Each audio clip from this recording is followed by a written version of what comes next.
전쟁이 이스라엘 쪽으로 이제 승기가 기울게 되었죠. 블레셋 군대는 베다단을 향해 도망치고 있었습니다. 이스라엘이 승리를 거둘 수 있는 이유는 딱 한 가지밖에 없었습니다. 요나단 사람이 목숨을 걸고 하나님과 함께 힘겨운 바위, 아주 날카로운 바위, 너무 어려운 바위를 부하 한 명과 함께 올라가서 20명을 죽인 그 사건 때문에 블레셋과의 전쟁에서 승기를 잡을 수 있었습니다.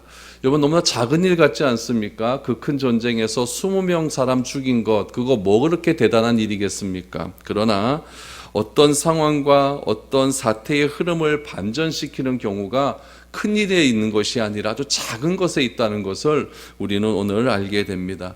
하나님과 함께 할 때에 이런 일들이 일어날 수 있다라는 것이죠. 요나단이 하나님과 함께 했더니 될 것도 같지 않은 그 일이 지금 이루어지는 것을 보게 됩니다. 요나단이 결단하고 올라갔더니 바위길이 뚫리고 그 많던 블레셋 군대의 중심이 뚫리게 된 것입니다. 그런데 오늘 본문 말씀에 보면은 블레셋과의 전쟁에서 가장 승기를 잡는 데 결정적인 역할을 했던 요나단이 죽을 뻔한 그런 사건이 일어나게 됩니다. 누구 때문에 죽을 뻔합니까? 자기 아버지 사울 때문에 죽을 뻔한 일이 일어나게 되죠. 그래서 오늘 본문의 주제는 맹세에 관한 이야기입니다. 약속에 관한 이야기죠. 언제 맹세해야 되고 맹세하지 말아야 될 때는 언제인가? 또 약속해야 될 시점과 약속하지 말아야 될 시점은 언제인가? 오늘 그 부분에 대해서 한번 말씀을 나누고자 합니다. 그러면 전쟁에서 이스라엘이 승리를 거두지 않습니까? 그러면은 이제 사울 왕이 해야 할 일은 무엇이냐면 뒷수습을 해야 되는 겁니다. 이 전쟁에서 이겼으니까 그 전쟁 마무리를 어떻게 해야 되는가, 이것만 잘하면 되는 것이겠죠. 그래서 사울이 사람들을 모아놓고 누구누구는 이렇게 해라, 누구누구는 저렇게 해라 라고 하면서 전쟁의 마무리를 잘하면 됩니다. 그런데 오늘 본문 말씀에 보면은 사울이 이상한 이야기를 합니다. 굉장히 이상한 이야기를 하죠. 갑자기 전쟁 중에 금식을 하라고 합니다. 왜 그러면 사울이 이 전쟁통에 금식을 하라고 했을까요? 오늘 그 이유를 한번 먼저 살펴보도록 하죠. 24절 말씀을 보죠. 이날에 이스라엘 백성들이 피곤하였으니 이는 사울이 백성에게 맹세시켜 경계하여 이르기를 저녁곧 내가 내 원수에게 보복하는 때까지 아무 음식물이든지 먹는 사람은 저주를 받을지어다 하였음이라. 그러므로 모든 백성이 음식물을 맛보지 못하고 라고 이야기를 합니다. 왜 금식을 하였느냐? 금식하는 이유가 나옵니다. 그 이유는 무엇이냐면은 사울이 이 전쟁에 대한 규정을 어떻게 하는지를 알아봐야 됩니다. 사울이 이 전쟁의 이유, 전쟁을 어떻게 정의하느냐? 오늘 24절 말씀해 보니까 지금 하는 전쟁이 내 원수에게 보복하는 전쟁이다. 중요한 게 납니다. 내 원수에게 보복하는 전쟁으로 규정하고 있다는 거죠. 그러니까 사울이 지금 이 블레셋과 하는 전쟁을 왜 하느냐? 내 원수 갚으려고 한다라는 이야기죠. 내 원수 갚으려고 한다. 개인적인 복수를 위해서 지금 온 나라의 군대를 동원하는 그런 일들을 벌이게 되었다라는 것이죠. 여러분, 성경에서 특별히 구약 성경에서 이 전쟁이라고 하는 의미는 무엇이냐면 하나님이 함께 하시는 전쟁입니다. 그 하나님이 함께 하시는 전쟁은 무엇이냐면 하나님이 주도하시는 전쟁이죠. 그래서 하나님께서 하시면, 함께 하시면 반드시 승리한다. 그러니까 이 하나님을 위한 전쟁이 되는 것이지, 구약시대 때의 전쟁은 이게 개인적인 전쟁이 되어서는 안 되는 거죠. 하나님이 함께 하시는 전쟁이라는 것은 하나님이 허락해야만 할 수 있는 전쟁이고, 하나님이 허락하지 않으면 전쟁도 해서는 안 된다는 이야기죠. 근데 오늘 이 14장에 나오는 이 상황들을 보면은 블레셋이 가진 무기를 보거나 블레셋의 군대의 숫자를 보거나 이거는 이스라엘이 반드시 져야 하는 그런 전쟁이거든요. 그런데 여러분, 이런 전쟁이 지금 시작이 되었다는 이야기죠. 그런데 이 말도 안 되는 전쟁을 왜 사울은 이 전쟁을 가리켜서 내 원수에게 보복하는 그런 전쟁으로 말을 하고 있을까요? 그 이유는 우리가 앞에서 보았던 12장, 13장의 그런 내용들을 우리가 살펴보면 알 수가 있죠. 그럼 블레셋과의 전쟁에서 사무엘이 안 오지 않습니까? 일주일을 기다려도 오지 않았어요. 그래서 사울이 하나님 앞에서 전쟁에 대한 참가 여부를 묻는다고 번제를 먼저 사울이 주도해서 드리지 않습니까? 번제를 딱 주도해서 드리고 났더니 화목제 드리기도 전에 사무엘이 왔습니다. 그때 사무엘이 진노하지 않습니까? 그때 사무엘이 사울에게 한 말이 있었어요. 두 가지 말입니다. 첫 번째는 하나님이 왕위를 버렸다. 또 하나는 무엇이냐면 내 뒤에서 다음 왕이 될 사람을 하나님께서 정해 놓았다. 왕으로서는 도저히 듣지 말아야 될 말을 사울이 들었다는 이야기죠. 그럼 여러분, 사울이 그 자리에서 사무엘에게 막 따지고 들고 막 싸우면 되는데 또 그러지도 못하는 상황 아니겠습니까? 그러니까 사울 마음 가운데는 막 분노가 막 가득 차 있는 것이죠. 그런데 사무엘에게 못 대드니까 결국 사울의 마음 가운데는 그 모든 분노를 누구에게 탓을 돌리는 겁니까? 블레셋에게 돌리는 겁니다.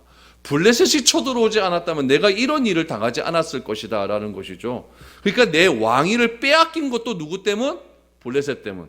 내가 사무엘에게 이런 이야기를 듣는 이유도 누구 때문? 블레셋 때문. 그러니까 저 블레셋 때문에 내 왕위가 길지를 못할 것이다. 저 블레셋 때문에 내 다음에 새롭게 왕이 될 사람을 하나님께서 정해놓았다.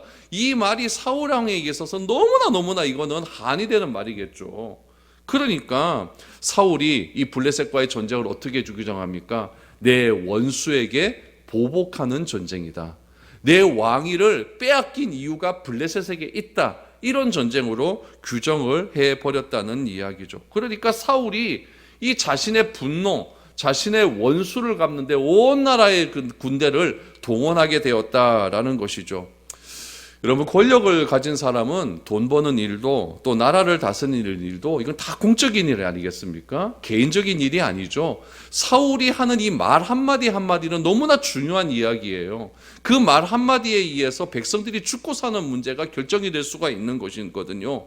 근데 사울은요, 이 전쟁을, 블레셋과의 전쟁을 이 원수 갚는 일에 그렇게 사용하고 그렇게 규정을 짓고 있었다라는 이야기죠. 우리의 삶도 마찬가지입니다. 우리의 삶도 우리가 무엇을 하는 이유와 동기가 분명해야 됩니다. 내가 왜 예배 드릴까? 내가 왜 기도할까? 내가 왜 찬양할까? 내가 하나님을 믿는 이유가 무엇일까? 그 동기와 이유가 분명해야 된다는 이야기죠. 내 한풀이 하려고 하나님께 한풀이 하려고 내가 예배 드립니까? 그거 아니잖아요. 내가 안 되는 일 되게 해달라고 하나님께 예배 드립니까? 그것 또한 아니잖아요. 그것 또한 아니잖아요. 분명히 알아야 된다는 이야기죠. 내가 하는 전쟁, 마치 정의를 구현하는 일의 동기가 무엇인지 분명해야 된다는 이야기예요. 어떤 사람 보면은 겉으로 보면 너무너무 좋은 사람이 있어요. 그런데 선해 보일 수 있는데 속은 어떤지 모르기 때문에 그 속의 그 동기도 우리가 잘 파악을 해야 된다는 이야기죠. 사울하고는 온 국민을 이끌고 하는 전쟁이 자기 원수 갚는 일이라고 그렇게 이야기를 했다는 이야기죠. 이건 너무나 잘못된 일이었습니다.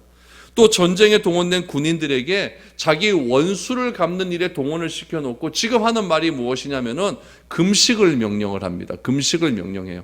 여러분, 전쟁통에 잘 먹여야 될 것 아닙니까? 잘 먹여도 지금 배가 고프고 힘이 들 텐데 금식을 하라고 명령을 하니까 여러분, 백성들이 뭐라고 이야기합니까? 24절 시작할 때에 이 백성들이 피곤하였다, 힘들었다는 이야기죠. 여러분, 전쟁할 때 보급이 굉장히 중요해요. 우리 그 중세 유럽의 그런 역사도 보면 우리 몽골이 유럽을 다 차지할 때가 있지 않았습니까? 그 몽골이 유럽을 차지할 때 여러 가지 그 전쟁의 승리의 이유가 있었지만은 그 이유 중에 하나가 무엇이냐면 보급이 잘 된 거예요. 막 무기 보급도 잘 되고 여러 가지 보급이 잘 되었는데 특히 무슨 보급이 잘 되었냐면은 음식물 보급이 굉장히 잘 되었어요.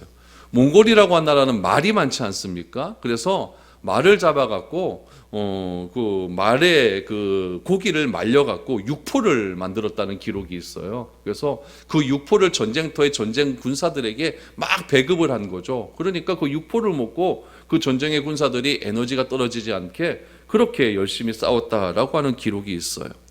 전쟁터에는 먹는 것이 굉장히 중요합니다. 그래서 이스라엘 백성들도 그 가나안 땅 정복 전쟁할 때 제일 먼저 한 일이 무엇이냐면 식량을 먼저 보급하는 일이었어요. 성경에 나옵니다. 그렇기 때문에 전쟁터에서는 이 음식 먹는 일이 너무너무 중요한데 사울이 이거 금식을 딱 시켜버리는 거죠. 그랬더니 이 마음 가운데 불안함도 있고 불편함도 있고 피곤하고 막 배고프고 막 이런 상황이 지금 진중의 전쟁이 되는 것입니다. 근데 문제가 무엇이냐면은 군인들은 다 들었는데 한 사람 듣지 못한 사람이 있었어요. 사울이 금식하라고 하는 말을 누가 듣지 못했느냐? 요나단이 듣지 못한 겁니다. 그래서 어떤 일이 일어났습니까? 25절 이하를 보십시오. 그들이 다 수풀에 들어간 즉 땅에 꿀이 있더라. 백성이 수풀로 들어갈 때에 꿀이 흐르는 것을 보고도 그들이 맹세를 두려워하여 손을 그 입에 대는 자가 없었으나 요나단은 그의 아버지가 백성에게 맹세하여 명령할 때에 듣지 못하였으므로 손에 가진 지팡이 끝을 내밀어 벌집에 꿀을 찍고 그의 손을 돌려 입에 대매 눈이 밝아졌더라. 눈이 밝아졌더라 라고 말합니다. 이스라엘 군대들이 수풀에 들어갔는데 거기 막 꿀이 많았나 봐요. 꿀이. 근데 그 꿀을 먹으면 막 에너지 공급이 막 되지 않습니까? 당분이 되잖아. 배고플 때 꿀 먹으면 얼마나 좋습니까? 근데 백성들은 왕이 금식 명령을 하고 맹세를 해버리니까 먹지도 못하고 있는데 요나단은 그 맹세를 못 들었기 때문에 지팡이 끝에 꿀을 조금 찍어 먹었는데 여러분 눈이 번쩍 띄었다고 그래요. 눈이 번쩍 띄었다고 그래요. 그러니까 밥 잘 먹기니 때 밥 잘 먹어야 됩니다. 밥 먹고 이러면 힘들어져요.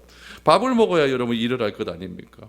그래서 전쟁으로 말미암아 이게 눈이 번쩍 뜨였다는 건 무엇이냐면 지친 기력이 회복되었다라고 하는 그런 이야기죠. 여러분 분명히 맹세해서 먹지 말라고 했는데 이 먹지 말라고 한 것을 요나단이 몰래 먹은 것도 아니고 군인들이 다 보는 앞에서 먹지 않았습니까? 그러니까 목격자가 발생한 겁니다. 28절을 보십시오. 그때의 백성 중 한 사람이 말하여 이르되 당신의 부친이 백성에게 맹세하여 엄히 말씀하시기를 오늘 음식물을 먹는 사람은 저주를 받을지어다 하셨나이다. 그러므로 백성이 피곤하였나이다 하니 요나단이 이르되 내 아버지께서 이 땅을 곤란하게 하셨도다. 보라 내가 이 꿀을 조금을 맛보고도 내 눈이 이렇게 밝아졌거늘 하물며 백성이 오늘 그 대적에게 탈취하여 얻은 것을 임의로 먹었더라면 블레셋 사람을 살육함이 더욱 많지 아니하였겠느냐라고 말합니다. 요나단이 꿀 먹는 거 보고 당신 그렇게 하면 안 됩니다 라고 했다. 그랬더니 여러분 요나단이 어떻게 그 금식령을 듣지 못하지 않았습니까? 그런데 그 사람이 어떻게 얘기하냐, 요나단에게 말을 한 사람이 어떻게 얘기하냐, 이렇게 이야기합니다. 당신의 부친이 백성에게 맹세하여 엄히 말씀하시기를이라고 얘기합니다. 여러분 엄히 말했다라고 하는 얘기는 사울이 독단적으로 얘기했다는 얘기예요. 그러니까 이게 백성들은 원하지 않았다는 얘기죠. 원하지 않았는데 사울이 가지고 있는 그 왕의 권력으로 백성들을 강제로 금식을 하게 만들었다라는 이야기입니다. 그러니까 백성들은 사울의 권위에 눌려서 어쩔 수 없이 금식을 하게 되는 거예요. 그래서 백성이 피곤하게 되었다. 그러자 요나단이 이 땅을 아버지가 정말 곤란하게 만들었다고 말을 합니다. 사울의 잘못된 금식령으로 인해서 이스라엘 군사들이 탈진의 상태로 놓이게 되었고 특별히 여러분 30절 하반절에 보니까 블레셋 사람을 살육함이 더욱 많지 아니하였겠느냐라고 말하는 것은 무엇이냐면은 완벽한 승리를 거둘 수 있었다.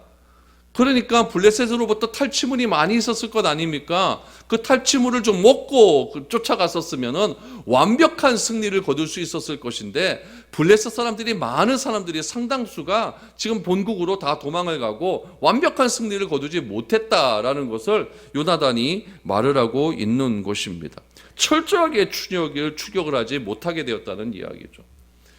지금 사울이 내린 금식령은요 하루 금식입니다. 계속되는 금식이 아니라 하루 금식이죠. 그래서 지금 금식령이 이제 끝나는 저녁이 되었습니다. 저녁이 됐으니까 여러분 백성들이 어떻게 하겠어요? 배는 고프고 좀 난리가 난 거죠. 배는 고프고 막 허기는 지고 당은 떨어지고 이러다 보니까 빨리 음식물을 먹어야 되지 않겠습니까? 그 음식물을 먹는 장면이 오늘 31절 이하에 나옵니다. 어떻게 먹는지, 이 백성들이 먹는 이 음식물을 먹는 장면에서 무엇이 잘못됐는지 한번 살펴보시기를 바랍니다. 그날의 백성이 믹마스에서부터 아얄론에 이르기까지 블레셋 사람을 쳤으므로 그들이 심히 피곤한지라 백성이 이에 탈취한 물건에 달려가서 양과 소와 송아지들을 끌어다가 그것을 땅에서 잡아 핏째 먹었더니 무리가 사울에게 전하여 이르되 보소서 백성이 고기를 핏째 먹어 여호와께 범죄하였나이다. 사울이 이르되 너희가 믿음 없이 행하였도다. 이제 큰 돌을 내게로 굴려오라 하고 라고 말합니다. 백성들이 배가 고파서 먹기를 시작하는데 무엇을 먹었냐면 양과 소와 송아지를 땅에서 잡아 핏째 먹었다라고 말을 합니다. 여러분 성경은 율법은 분명히 핏째 먹으면 안 된다고 말하지 않습니까? 왜냐하면 피라고 하는 것은 생명의 상징이기 때문에 절대 핏째 먹지 말라고 하는 그런 율법의 대목이 있습니다. 그러니까 율법에 어긋났으니까 여호와께 범죄했다라고 말을 하죠. 그렇게 이야기를 합니다. 여러분 근데 이스라엘 백성들이 이 핏째 먹은 그 원인이 어디 있겠습니까? 왜 먹었겠습니까? 그 이유를 가만히 올라가다 보면은 결국 사울이 잘못된 금식령을 내렸기 때문에 그런 것 아닙니까? 그러니까 여러분, 이 사태가 일어난 원인은 누구냐면 다 사울 때문입니다. 그러니까 여기서 여호와께 범죄할 수 있도록 원인을 제공한 사람은 사울이었고, 사울이 먼저 하나님 앞에 잘못했다라고 회개를 하는 것이 맞는 것이죠. 또 하나님께 잘못됐다고 회개하고 백성들에게 내가 잘못 맹세를 했다라고 사죄하는 것이 맞습니다. 그러나 사울은 당장 범죄한 백성들을 책망하고 있는 것이죠. 너희가 왜 피째 먹었느냐라고 백성들을 책망을 합니다. 그리고 사울이 무엇을 명령하냐면은 33절 하반절에 보니까 큰 돌을 내게로 굴려오라라고 이야기를 합니다. 그럼 왜 돌을 굴려오라고 했을까요? 그 당시에는요, 고기를 잡을 때는 돌 위에서 잡아야 됩니다. 왜냐하면은 돌 큰 바위를 가져다가 고기를 딱 잡습니다. 그러면은 고기에서 피가 나올 것 아닙니까? 돌 위에다 올려놓으면 그 피가 돌 위에 다 흘러서 떨어질 것 아니에요. 그러니까 피가 떨어질 때까지 돌 위에 놔둬야 되는 거예요. 그래서 피가 다 떨어지고 난 다음에 거기 이제 피가 없는 그 고기를 잡아먹는 것이 이게 맞는 것이죠. 그래서 이 피째 먹지 말라고 하는 그런 하나님의 율법 때문에 그 당시 사람들은 뭐 어떤 도축을 하거나 이 물고기를 잡을 때는 항상 높은 돌에다가 그 고기를 놓고 피가 다 떨어지기까지 기다렸던 것이죠. 그래서 사울이 땅에서 먹는 백성들을 보고 너희들 여호와께 범죄했다라고 하면서 돌 가져와라. 자기도 배가 고팠나 보죠. 돌 가져와라. 그래서 그 돌에다가 이제 고기를 잡게 되는 것이죠. 35절을 보시죠. 그 고기를 잡은 그 돌에다가 무엇을 합니까? 35절에 보니까 사울이 여호와를 위하여 제단을 쌓았으니 이는 그가 여호와를 위하여 처음 쌓은 제단이니라라고 말합니다. 여러분, 여기서 중요한 것은 사울이 처음 쌓은 제단이다라고 나옵니다. 처음 쌓은 제단. 어느 돌에 제단을 쌓았을까요? 고기를 잡았던 그 돌에다가 제단을 쌓습니다.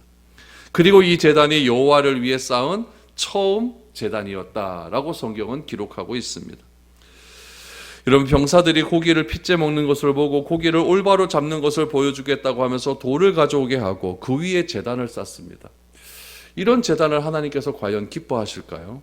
그리고 사울이 블레셋을 추격합니다. 이제 고기를 먹여놓은 다음에 블레셋을 추격해서 동이 틀 때까지 그들의 물건을 탈취하고 멸망을 시켰다라고 성경은 말을 합니다.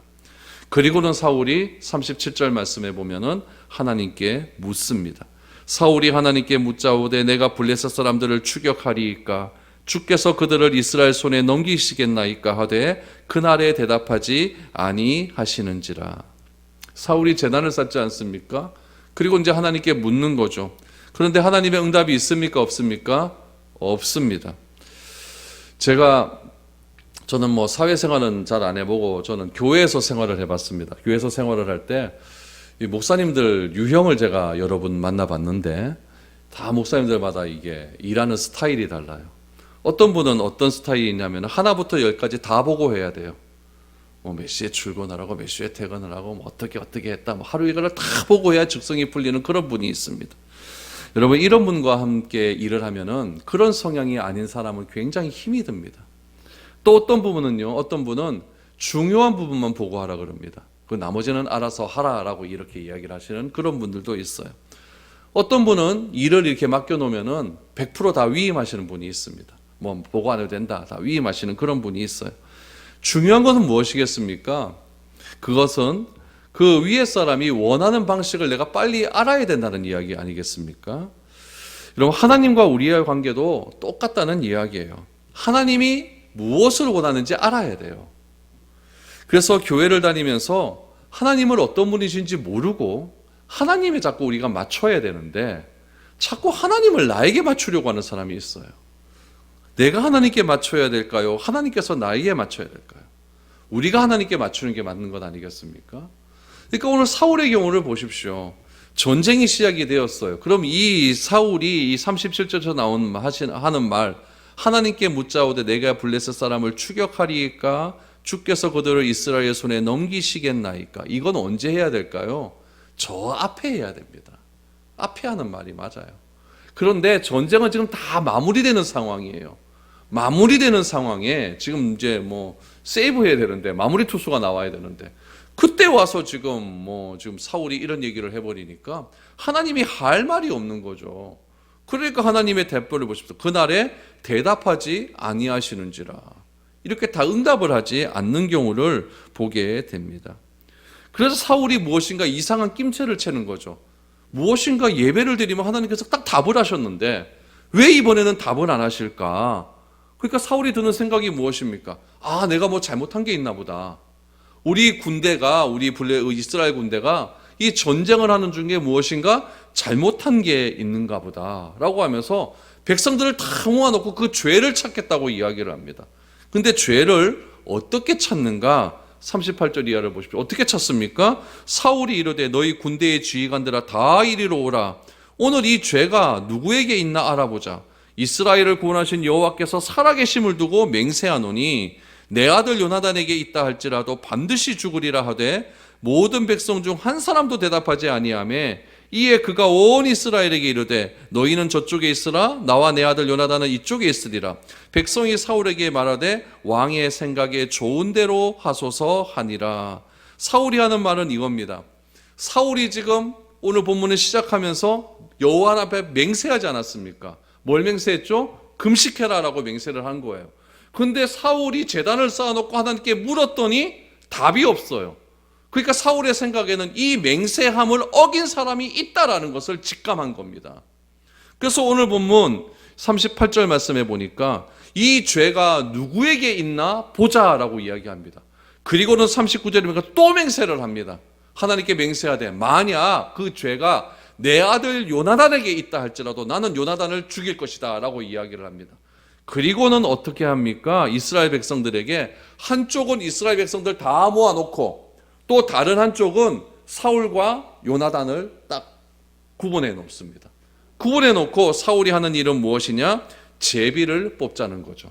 제비 뽑자는 거죠. 백성에게 죄가 있느냐 아니면 사울과 요나단에게 죄가 있느냐 한번 하나님께 물어보자라고 지금 제비를 뽑겠다는 이야기입니다. 그럼 여러분 제비가 어떻게 뽑힐까요?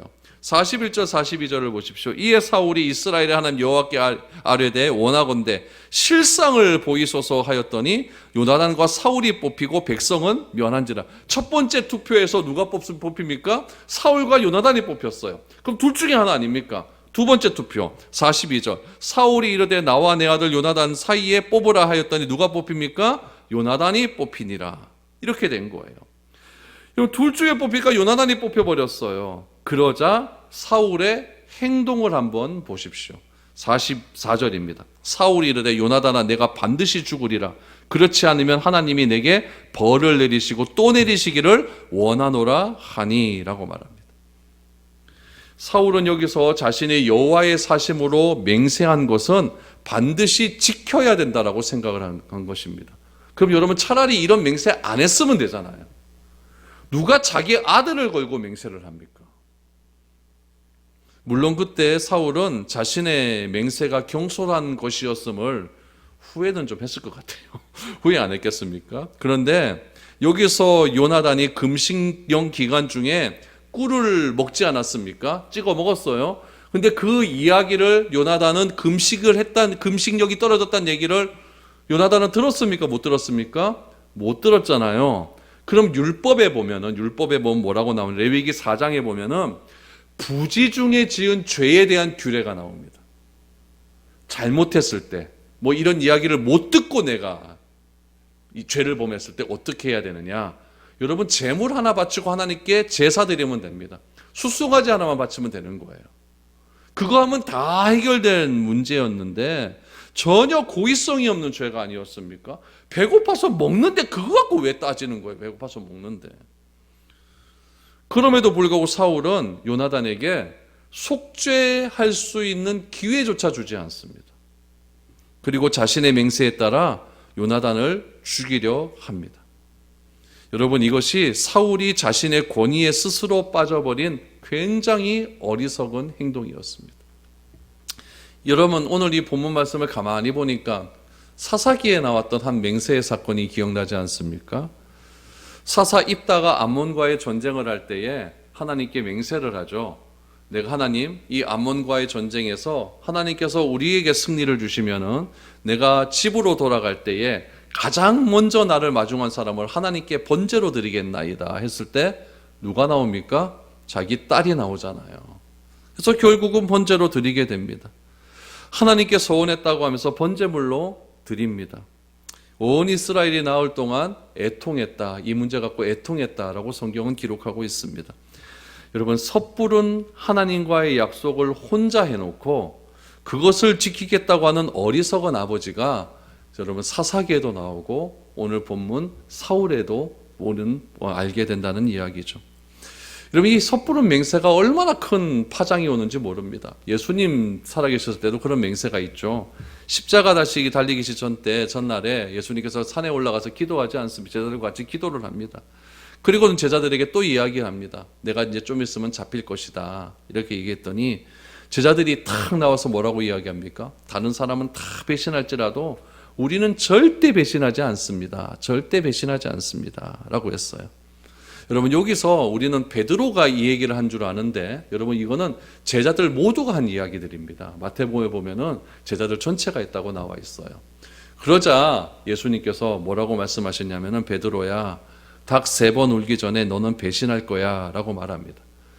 그럼 우리에게는 맹세할 능력도 없고 맹세를 지킬 수 있는 능력도 없습니다. 우리는 약속을 지킬 수 있는 능력도 없고 약속을 행할 수 있는 그런 능력도 없습니다. 내가 약속을 지킬 수 있는 이유는 무엇이냐면은 하나님께서 나에게 약속을 지킬 수 있는 능력을 주셨기 때문에 내가 약속을 지킬 수 있는 것이지, 나의 범죄한 이 죄의 본성을 가지고는 절대로 우리는 약속을 지킬 수가 없는 거예요. 사울의 이런 맹세로 인하여서 요나단이 죽을 위기에 처합니다. 근데 오늘 본문 뒤에 보면은 백성들이 반대를 합니다. 왕이시여, 누구 때문에 이 전쟁에서 승리할 수 있었습니까? 요나단을 절대 죽이면 안 됩니다. 라고 백성들이 들고 일어난 거예요. 그래서 사울이 백성들의 말을 거부하지 못하게 되는 거죠. 여러분 보세요. 왕이 한마디를 딱 하면은 그 말이 즉각적으로 행해져야 돼요. 그래야만 왕의 권위가 삽니다. 그런데 왕이 말을 했는데 백성들이 그 말을 지키질 않아요. 오히려 반대를 합니다. 그럼 어떻게 될까요? 왕의 권위는 땅바닥에 다 떨어지고 마는 겁니다. 왕의 권위가 땅바닥에 떨어지면 왕은 권력을 행사할 수가 없는 거예요. 이 권력이라고 하는 이 영어 단어의 의미가 무슨 의미를 가지고 있냐면은, 여러분, 사람을 따르게 하는 힘이라는 의미도 있지만 사람들이 그 리더자를 따른다라고 하는 그런 의미도 있습니다. 그러니까 이 권력을 주기 위해서는 사람을 따르게 하든지, 그 강력한 파워를 가지고 힘을 따르게 하든지, 아니면 백성들이 그 왕을 자진해서 따르든지, 둘 중에 하나가 되어야 돼요. 여호수아가 자신이 이스라엘의 리더자가 된 다음에 제일 불안하고 겁이 났고 두려워했던 이유가 무엇입니까? 모세에게는 권위가 있었는데 자신에게는 그런 권위가 없다는 이야기죠. 모세는 말 한마디면 모든 이스라엘 백성들이 다 따랐는데 자신의 말 한마디면 그렇게 되지 않을 거라고 하는 두려움이 있는 겁니다. 분명히 나에게 리더자로서, 지도자로서 책임을 주셨는데 나는 지도자로서 모든 백성을 이끌고 따를 수 있는 그런 권위가 없다는 이야기죠. 그때 두려워하는 여호수아에게 하나님이 뭐라고 하십니까? 모세에게 함께 한 것 같이 너에게도 함께 할 것이다. 모세에게 한 것과 똑같이 너에게 할 것이다. 그러니까 강하고 담대하라. 이 말을 백성들 앞에서 전하자 백성들이 무엇이라고 이야기합니까? 내가 모세에게 순종한 것 같이 당신에게도 순종하겠나이다. 여러분, 이것이 권위이고 이것이 권력입니다. 그래야 한 국가를 통치를 할 수가 있는 거예요. 권력은 여러분, 권위가 없이는 절대 유지가 되지 않아요. 권력은 권위가 없으면 지도력은 헛돌기 시작을 합니다. 결국 사울이 이렇게 권력을 쥐어줬음에도 불구하고 그 권력이 다 땅에 떨어지고 권위가 떨어진 이유는 무엇입니까? 섣부른 맹세 때문에 그렇습니다. 섣부른 약속 때문에 그런 거예요. 그 섣부른 맹세가 가져온 결과가 무엇입니까? 권위의 실추로 가져오게 된 거예요. 약속한 것, 맹세한 것, 여러분, 이거는 여러분 결국 꼭 지켜야 되는데 그런 것들이 나를 따르는 백성들에 의해서 반대가 돼버리면은 여러분, 하나님과 백성들의 마음에서 그 사람은 다 떠나버리고 마는 것입니다. 결국 신뢰는 오랜 시간에 걸쳐서 신뢰감이 쌓이지만은 여러분, 이 무너지는 것은 한순간이라는 것을 알아야 됩니다.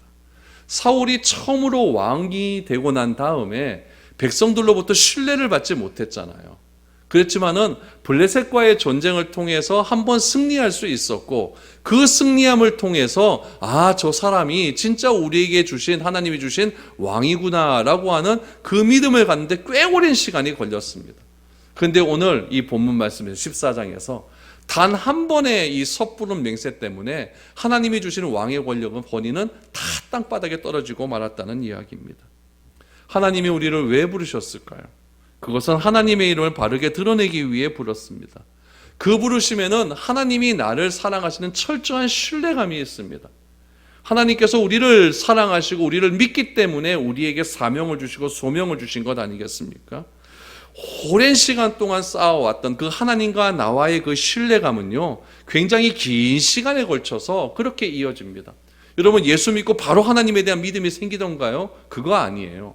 평생을 예수 믿어가면서 예배 드려가면서 성경 읽어가면서 그렇게 조금씩 쌓아온 신뢰가 오늘에 이른 것 아니겠습니까? 그런데 그 신뢰가 무너지는 것은 한순간이라는 이야기예요. 그러므로 우리는 말과 행동을 조심해서 해야 됩니다. 잘못된 맹세, 잘못된 약속, 하나님과의 잘못된 언약, 이런 것들을 해놓고 우리가 지키지 않는다고 한다면 하나님과의 신뢰는 금방 무너지고 만다는 것을 기억하시기를 바랍니다. 혹시 하나님께 약속해놓고 지키지 않은 것이 있다면 빨리 행하십시오. 그래야 우리가 하나님과의 관계가 더 오래 갈 수가 있는 것입니다. 여러분, 오늘 기도할 때에 하나님, 약속을 지킬 수 있는 능력을 주십시오. 하나님, 믿음을 내가 끝까지 신뢰할 수 있는 그 믿음을 하나님 주십시오. 나는 맹세를 지킬 수 있는 능력도 없고 약속을 지킬 수 있는 능력도 없습니다. 하나님, 이 능력을 하나님께서 주시어서 내가 신뢰받는 사람, 하나님께 신뢰받을 수 있다고 인정받는 그런 사람이 될 수 있도록 늘 언제나 우리의 삶을 되돌아볼 수 있는 저와 여러분들이 될 수 있기를 바랍니다.